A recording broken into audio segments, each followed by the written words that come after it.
प्रभु यीशु मसीह के मधुर और सामर्थ्य नाम में आपको जय मसीह की। डेली बाइबल संदेश में आपका हार्दिक स्वागत है। आज 5 फरवरी है और परमेश्वर को धन्यवाद कि उसने हमें फिर से एक नया दिन दिया है, एक नया सवेरा दिया है, ताकि हम अपने जीवन के चाल चलन, सोच विचार और आचरण के द्वारा उस परमेश्वर को महिमा दें जिसने हमें ये आज की जिंदगी दी है, आज का समय दिया है और आज का ये नया दिन प्रभु ने हमें दिया है। आज के वचन के लिए, जैसा कि हम थिस्सलुनीकियों की किताब में से अध्ययन कर रहे हैं, पहला थिस्सलुनी किताब 2 अध्याय और उसकी 13वीं आयत से आगे हम पढ़ेंगे।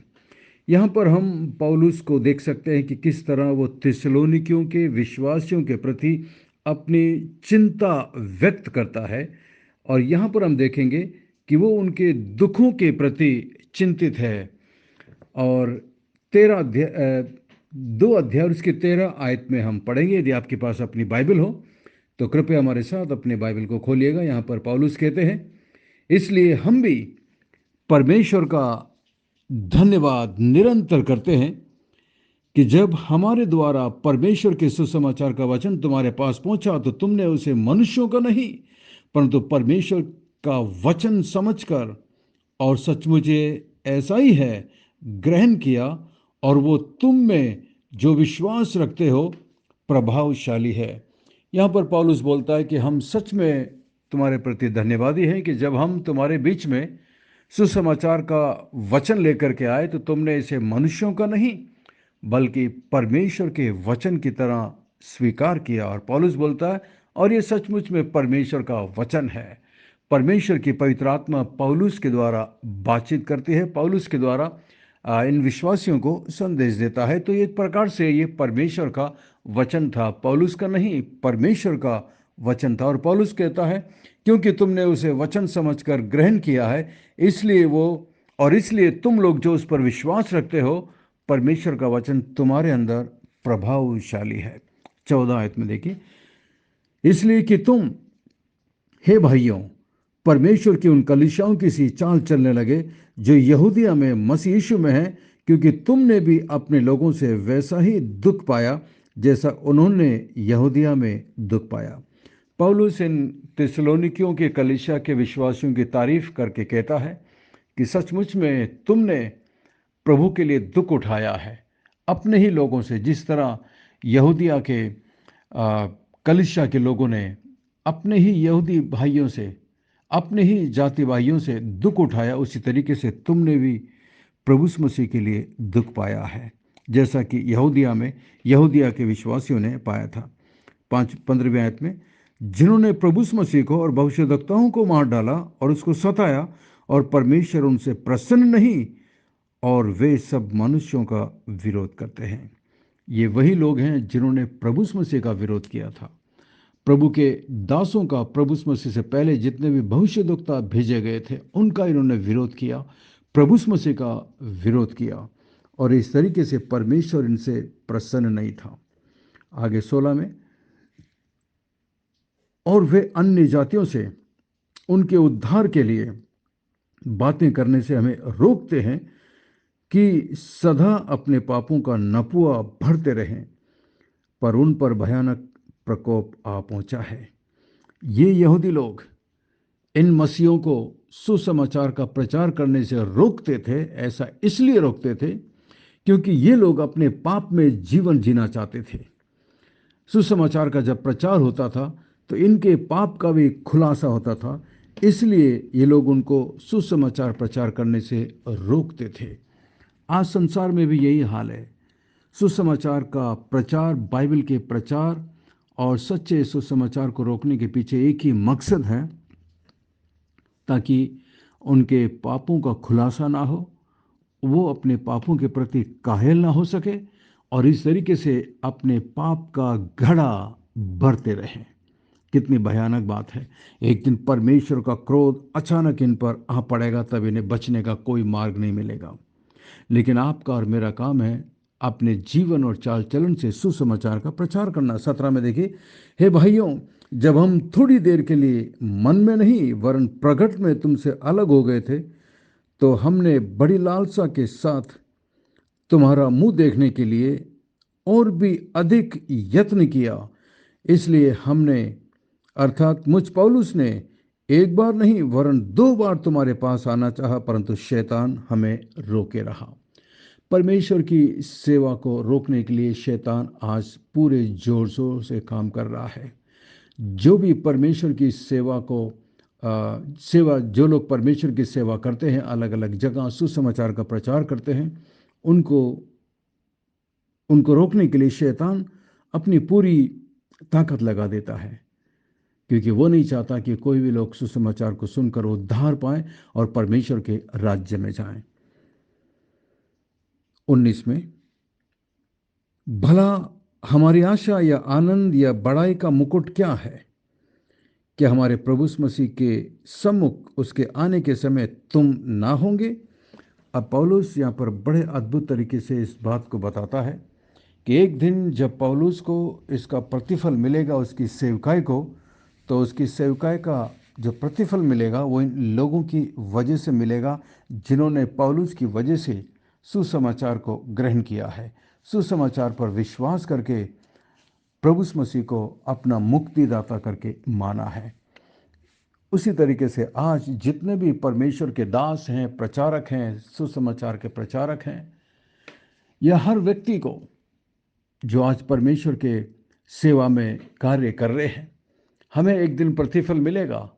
और जब हम परमेश्वर के न्याय आसन के सामने खड़े होंगे तो हमारा प्रतिफल इस बात के लिए नहीं मिलेगा कि हमारी मिनिस्ट्री कितनी बड़ी थी, हमारा चर्च कितना बड़ा था, हमारी प्रॉपर्टी कितनी बड़ी थी, हमारा नाम कितना बड़ा था। इस बात के लिए नहीं, कितना हमने दान पुण्य किया, कितने हमने कंबल बांटे, कितने खाना बांटा, कितना कपड़ा बांटा, इस बात पर नहीं होगा। ये काम तो अन्य जाति भी करते हैं, लेकिन हमारा इनाम इस बात के लिए होगा कि कितने लोगों ने हमारे शुभ संदेश को सुनकर यीशु मसीह पर विश्वास किया है और नरक जाने से बच गए। जिस तरह पौलुस यहाँ पर कहता है, हमारी बड़ाई या हमारी आशा या हमारा आनंद क्या है, हमारा मुकुट क्या है? क्या हमारे प्रभु मसीह के सम्मुख उसके आने के समय तुम नहीं होंगे? यानी कि ये थिस्सलुनीकियों के लोग ही पौलुस के लिए प्रतिफल है, पौलुस के लिए मुकुट का कारण है, जो एक दिन प्रभु उन्हें इस बात के लिए देगा। हमारी बड़ाई और आनंद तुम ही हो। कितनी अद्भुत बात है। इसलिए आज परमेश्वर के प्रत्येक प्रचारक को इस बात का ध्यान रखना चाहिए कि परमेश्वर हमें प्रतिफल इस बात का नहीं देगा कि हम कितने फेमस थे या कितने मशहूर थे या कितनी बड़ी भीड़ हमने जमा करी, इस बात के लिए नहीं होगा। कितनी बड़ी चंगाई करी, इस बात के लिए नहीं होगा। कितने दुष्ट आत्मा निकाले, इस बात के लिए नहीं होगा। कितने कपड़े हमने बांटे, कितने पैसे से हमने लोगों की मदद की, इस बात के लिए आपको प्रतिफल नहीं मिलेगा, बल्कि इस बात के लिए प्रतिफल मिलेगा कि आपके इस सुसमाचार से, आपके जीवन से, आपके चाल चलन से कितने लोग प्रभु में आए। यही मेरा प्रयास है। मेरे पास वैसे भी इतनी धन दौलत नहीं है कि मैं लोगों में बांटता फिरूं, हाँ, लेकिन उससे बढ़कर मेरे पास परमेश्वर का वचन है जिसे मैं बांटता हूँ, जिसकी जिम्मेदारी प्रभु ने मुझे दी है। यहाँ तक कि इस डेली डिवोशन में, इस बाइबल संदेश में बहुत सारे लोग जुड़े हुए हैं और कई लोग मुझे मैसेज करते हैं, वॉइस मैसेज, वॉइस रिकॉर्डिंग भेजते हैं कि किस तरह बाइबल संदेश उनके लिए आशीष का कारण हुआ है, किस तरह वो संदेश के द्वारा प्रभु में और मजबूत हुए हैं, प्रभु के और नज़दीक आए हैं। और यही मेरी प्रार्थना है कि इस बाइबल संदेश के द्वारा प्रभु की कलीसिया, प्रभु के लोग मजबूत हो सके और लोग उद्धार में आ सकें। मैं सच में धन्यवाद देता हूँ इस सेवकाई के लिए, और मैं आप में से प्रत्येक का धन्यवादी हूँ जो इस सेवकाई से जुड़े हुए हैं, हमारे लिए प्रार्थना करते हैं और इस सेवकाई को अपने दान दक्षिणा देकर सपोर्ट करते हैं। यदि परमेश्वर आपके दिल से भी यदि बात करता है, पवित्र आत्मा यदि आपके दिल में डालता है, तो आपका स्वागत है। आप हमारी इस मिनिस्ट्री को इसे नंबर पर अपना दशवांश, अपना भेंट बेच करके इस सेवकाई को मदद कर सकते हैं। बहुत बहुत धन्यवाद वचन को सुनने के लिए। परमेश्वर आपको बहुत आशीष दे। आइए हम प्रार्थना करें। स्वर्ग में विराजमान जीवित और जिंदा परमेश्वर, अनुग्रहकारी दयालु पिता, विलम्ब से कोप करने वाले अति करुणामय परमेश्वर, धन्यवाद। धन्यवाद आज के दिन के लिए प्रभु, धन्यवाद कल की अद्भुत आशीषों के लिए प्रभु जी, कल की आराधना के लिए धन्यवाद प्रभु। हमारी मदद कर, सहायता कर प्रभु। जो कुछ हमने प्रचार किया है, प्रचार में जो कुछ सुना है प्रभु, उसके अनुसार हम जीवन बिताने वाले हो सके मान परमेश्वर। इस बात को ध्यान में रखते हुए कि एक दिन हमें आपके न्याय आसन के सामने खड़े होकर अपने जीवन का हिसाब लेना प्रभु। पिछले दिनों में प्रभु जी हमसे यदि कुछ भूल हुई है प्रभु, और यदि हमने पवित्र आत्मा को शोकित किया है तो हमें क्षमा करना, माफ़ करना प्रभु। मैं इस ग्रुप में मौजूद प्रत्येक विश्वासी भाई बहन के लिए प्रार्थना करता हूँ, जो मान परमेश्वर इस ग्रुप से जुड़े हुए हैं, जिन्हें आपने इस परिवार से जोड़ा है प्रभु। मैं प्रत्येक के लिए प्रार्थना करता हूँ, आप अपने हाथों को बढ़ाकर उन्हें छू लेना मान परमेश्वर। विशेषकर जो लोग बीमार हैं, जिनके नाम प्रभु जी हमारे पास लिखे हुए हैं और जिनके नाम हमने कल हमारे चर्च में अनाउंस किया प्रभु, जो बीमारी की हालत में है, दुख में प्रभु, आप उन पर अनुग्रह और दया करना मान परमेश्वर, क्योंकि आपके लिए कुछ भी मुश्किल नहीं है प्रभु। मैं प्रार्थना करता हूँ विशेष करके मान परमेश्वर भाई पंकज के पिताजी के लिए, और जो प्रार्थना निवेदन उन्होंने दिया प्रभु, जिनको सुसमाचार सुनाया गया, वो प्रभु तुझ पर विश्वास करके नया जन्म पा सके प्रभु। मैं प्रार्थना करता हूँ प्रभु जी एडलिन के लिए और अभिषा के लिए प्रभु जी, उन दोनों छोटे बच्चों पर अपनी दया, अपनी करुणा बनाए रखना मान परमेश्वर। मैं विशेष प्रार्थना करता हूँ सिस्टर रेणुका के लिए प्रभु जी, भाई मैनुअल की वाइफ के लिए प्रभु। वो बहुत ही खराब हालात में है प्रभु जी, बीमारी के बिस्तर पर है प्रभु जी। आप उन पर अनुग्रह और दया करिए मान परमेश्वर। उनके बच्चों पर अनुग्रह और दया करिए मान परमेश्वर। आपके लिए कुछ भी मुश्किल नहीं है मान परमेश्वर। मैं प्रार्थना करता हूँ प्रभु जी, हमारे इस ग्रुप में जितने भी हमारे मसीह भाई बहन हैं प्रभु, आप अनुग्रह करना प्रभु जी। मैं प्रार्थना करता हूँ सिस्टर दमयंती के लिए प्रभु जी, उनके परिवार के लिए प्रभु, तो उन पर अनुग्रह और आशीष करना। प्रार्थना करते हैं सिस्टर बीना लॉन्गमैन के लिए प्रभु जी, आप उन पर भी अनुग्रह दया करना, उनके परिवार पर, उनके बच्चों पर आशीष देना प्रभु जी। सिस्टर प्रार्थना करते हैं सिस्टर रोजलिन के लिए प्रभु जी, पिछले दिनों से प्रभु वो बीमारी के बिस्तर पर है प्रभु, आप उन पर अनुग्रह और दया करना प्रभु जी। मैं प्रार्थना करता हूँ सिस्टर सिंथिया के लिए प्रभु जी, तेरी अनुग्रह, तेरी कृपा उनके जीवन पर निरंतर रहे मान परमेश्वर। मैं प्रार्थना करता हूँ मान परमेश्वर सिस्टर उषा के लिए, उनके बच्चों के लिए, उनके बच्चों के भविष्य के लिए मैं प्रार्थना करता हूँ, अनुग्रह करना, दया करना मान परमेश्वर। मैं प्रार्थना करता हूँ ब्रदर गहरी के लिए प्रभु, प्रार्थना करते हैं सिस्टर मैगी के लिए प्रभु जी, आप उन पर अपनी कृपा और अपना अनुग्रह बनाए रखना मान परमेश्वर। आपके लिए कुछ भी मुश्किल नहीं है महान प्रभु। मैं प्रार्थना करता हूँ मान परमेश्वर सिस्टर एलिजाबेथ के लिए प्रभु जी, और महान परमेश्वर मैं प्रार्थना करता हूँ महान प्रभु विशेषकर सोनू सिस्टर के लिए, जिनको फिट से प्रभु जी, आर के मसीह के लिए हम प्रार्थना करते हैं, मिस्टर सामुएल के लिए हम प्रार्थना करते हैं, अनुग्रह और दया करना मान परमेश्वर। मैं प्रार्थना करता हूँ मान परमेश्वर सिस्टर जयंती के लिए प्रभु जी, और जो प्रार्थना निवेदन उन्होंने दिया है रमजान के लिए प्रभु जी, और आदिवासी गुड़िया के लिए प्रभु, ताकि वो आपके अनुग्रह में, आपके प्रेम में बढ़ते जाएं। और प्रभु सिस्टर रमजान के लिए प्रभु, जिसने आप पर विश्वास करना शुरू किया है, जो सताव उसे उसके परिवार की तरफ से है प्रभु जी, आप अपनी सुरक्षा उनके ऊपर बनाए रखना मान परमेश्वर। जिन्हें आपके नाम के खातिर सताया जाता है प्रभु, आप उन पर अनुग्रह और दया करना मान परमेश्वर। भाई राय के लिए प्रार्थना करते हैं, जेपी राय के लिए प्रभु, उनको अच्छी तंदुरुस्ती देना, तेरी कलीसिया की अगुवाई कर सकें प्रभु।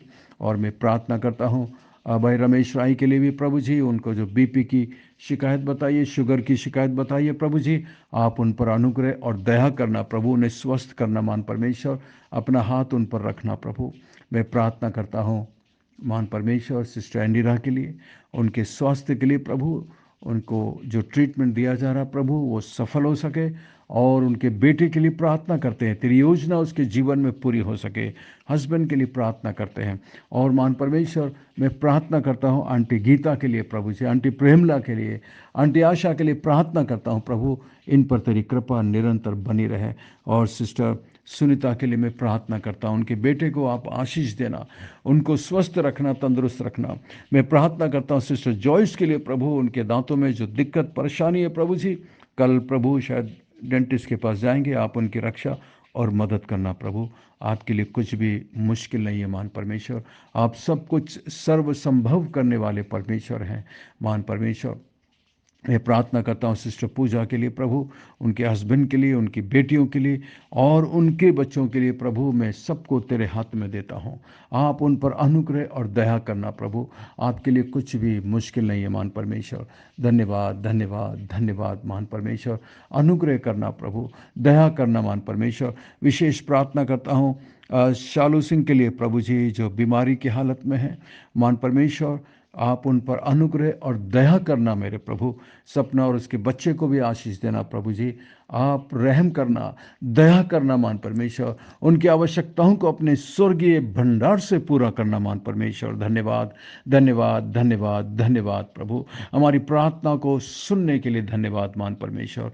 अनुग्रह करना, दया करना महान परमेश्वर। जिन लोगों ने कल आपके पवित्र वचन को चर्च में सुना है प्रभु, आप उन पर अपनी कृपा बनाए रखना। अपनी पवित्र आत्मा के द्वारा उनके दिलों से बातचीत करना प्रभु, ताकि वो तेरी संगति में निरंतर बने रह सके।